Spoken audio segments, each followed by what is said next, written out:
నిన్నే వెతుక్కుంటూ వచ్చాను. నన్నా? అవును, నీతో చాలా మాట్లాడాలి. సరే, హాల్లోకి వెళ్దారా. నా చావుకు కారకుడైన వాణ్ణి ఇంతవరకు నేను వెతికి ఆ కిరాతకుణ్ణి నీ కళ్ళారా చూశాను. అలాగా? నిన్ను మోసం చేస్తున్నాడు ఎక్కడున్నాడు? ఇక్కడే ఉన్నాడు. మంచివాళ్ళ నటిస్తూ నిన్ను మోసం చేస్తున్నాడు. నువ్వు ఎవరి గురించి చెప్తున్నా? అర్థం కాలేదా? నా ప్రియుడే, నీ మొగుడు. నాకు చేయిచ్చిన వాడే నీ చేయి పట్టుకున్నాడు. నన్ను చంపిన వాడే నీతో కాపురం చేస్తున్నాడు. నిన్ను మోసం చేసింది నిజంగా నా భర్త కాడు. నువ్వు తొందరపడి ఆయన అపార్థం చేసుకోవద్దు. నేను ప్రేమించేటప్పుడు తొందరపడ్డాను, కానీ ఇప్పుడు కాదు. నన్ను మోసం చేసింది నీ భర్తే, అందులో ఏ సందేహం లేదు. అందుకు తగిన శిక్ష చావే, ఇందులో ఏ మార్పు లేదు. అలాగే అనుకో. ఒకరిని ప్రేమించి మరో స్త్రీని పెళ్లాడే మగాళ్ళని చంపాలనుకుంటే ఈ ప్రపంచంలో 190 మంది మగాళ్ళు ప్రాణాలతో మిగలేరు, తెలుసా? మొన్న నా కథ విన్నప్పుడు వాణ్ణి నీ చేతన చంపి నాతో కలుపుతానన్నావు. ఆ తీర్పు ఇప్పుడేమైంది?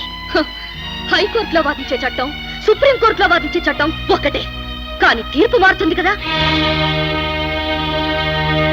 పరిస్థితుల కారణంగా ఆయన అలా చేసుంటారు. అందుకని నా భర్తను చంపేస్తావా? నా మాంగళ్యాన్ని తెచ్చేస్తావా? అది నా ప్రాణం ఉండగా జరగదు. నన్ను అడ్డుకోవడం ఏ శక్తి వల్ల కాదు. భర్త కోసం యముడితోనే పోరాడి జయించింది సావిత్రి, తెలుసా? ఆమె భర్త సత్యవంతుడు, మరి నీ భర్త సత్యహంతకుడు. యముడితోనే కాదు, నువ్వెవరితో పోరాడినా నీ భర్తను కాపాడుకోలేవు. నువ్వు ఆడదానివైతే పర్వాలేదు, కరుణిస్తావని ఆశించొచ్చు. నువ్వు ఒక్కసారి దెయ్యానివే. ఏమైనా నేను నమ్మే దైవం నీ నుండి నా భర్తను తప్పక రక్షిస్తుంది. అదే చూస్తాను. నీ చేతే నీ భర్తను అంతం చేయిస్తాను. నాతోనా? ఇప్పుడే నీ శరీరంలో చేరిపోతాను. నిన్ను నా ఇష్టం వచ్చినట్టు ఆడిస్తాను. నీ రూపంతోనే నీ భర్తను అంతం చేయిస్తాను.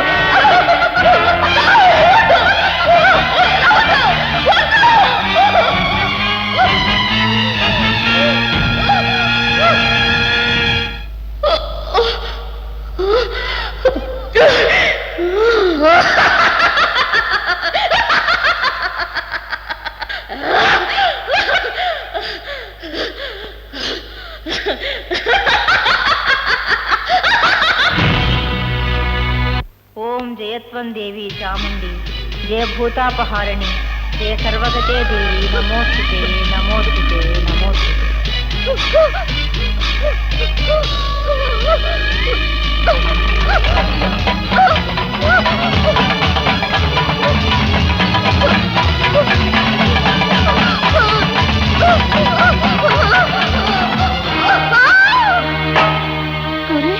గౌరీ, రవి, రవి! ఏమైందమ్మా గౌరీ? రోజు తనే పూజ చేస్తుందిరా. ఇవాళ తను లేవడం లేట్ అయిందని నేనే పూజ చేసి హారతి తెచ్చారా. చూసి భయంతో పడిపోయిందిరా. అలా గౌరీ,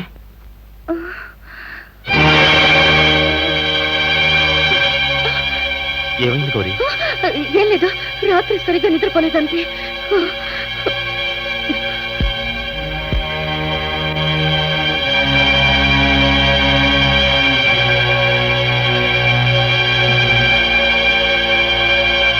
రవీనిక ప్రాణాలతో విడిచిపెట్టకూడదు. ఈ రోజు ఎలాగైనా సరే చంపాలి. అంతవరకు నాకు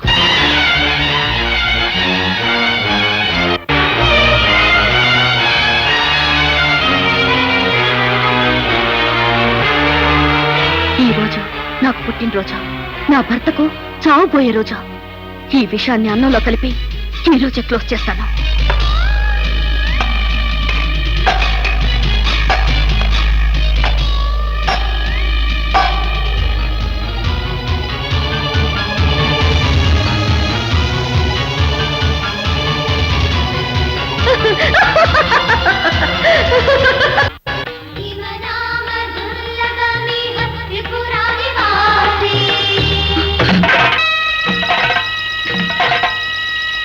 ఏమిటలా నిర్ఘాంతపోయావు? నేనొస్తానని నువ్వెదురు చూడలేదు కదూ? నువ్వు చిన్నప్పుడు ఇంటి నుంచి వెళ్ళిపోయావుగా. కానీ ఇప్పుడు వెళ్ళగొట్టాలనే వచ్చాను. ఎక్కడెక్కడ అధర్మం జరుగుతుందో అక్కడ అవతరిస్తానని ఆ భగవంతుడు చెప్పాడు. అది ఈ భక్తుడికి వర్తిస్తుంది. నువ్వు చెప్పినట్టు ఇక్కడ ఏ అధర్మం జరగలేదే. కళ్లకు తెలియనిది గాలి మాత్రమే కాదు, ఆ గాలిలో కలిసుండే ప్రేతాత్మ కూడా. నువ్వు చెప్పేది నాకేం అర్థం కావడం లేదు. అతి త్వరలోనే అర్థం అయ్యేలా చేస్తాను. సరే సరే, నువ్వు అడ్డులే, ఏడుకొండలు వెళ్ళనివ్వు. ఆకలిక్కడ, అన్నం అక్కడ, వదిలేది ఎక్కడ? నీకు విందు భోజనమే చేసి పెడతా. ఆయన ఆకలితో ఉంటారు. ముందు అతిథి ఆకలి, తరువాతే నీ భర్త ఆకలి. అర్థమైందా? ఏడుకొండలు, దాన్ని లైవు. మీ అయ్యగారికి వేరే భోజనం తీసుకువెళ్ళు.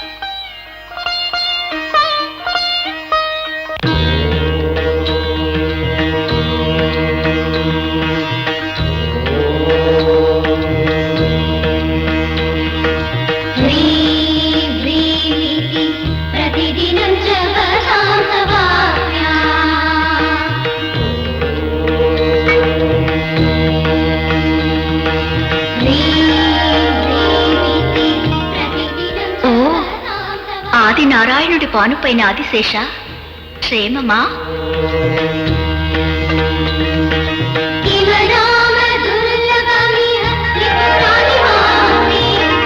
అరే, సర్వేశ్వరుడి కంఠాభరణమైన సర్పరాజా, ఎలా ఉన్నా?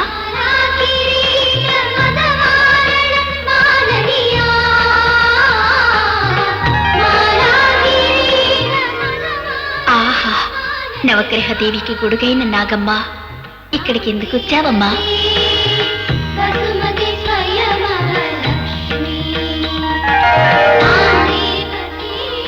ఓహో, విఘ్నేశ్వరుడి బొజ్జకు అలంకారంగా ఉన్న నాగేశ్వర, ఇక్కడేమిటి నీ ఆటలు? తల్లి పరాశక్తి, సర్వం నీకే అర్పితం.